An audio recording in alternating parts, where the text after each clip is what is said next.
আজকে আমি বাড়ির রাঁধুনি হয়ে গেছি। রাঁধুনি ব্রেকফাস্ট করলাম, এখন আসছি লাঞ্চের প্রিপারেশন করতে। এখানে হচ্ছে চিকেন ম্যারিনেট করছি। এটা ম্যারিনেট করে রেখে দেব, 30 মিনিট পরে এসে তারপর রান্না করব।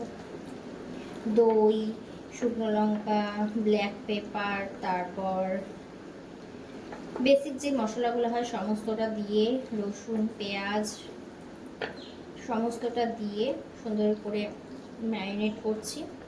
হয়ে গেলে রেখে দেবো, তারপর এসে আবার রান্না করব। চলে এসেছি এখন রান্ধন বান্ধন করতে। 30 মিনিট না, 30 মিনিটের একটু বেশিই হয়ে গেছে। যাই হোক, কড়াইটা গরম হয়ে গেলে তারপর রান্না শুরু করবো।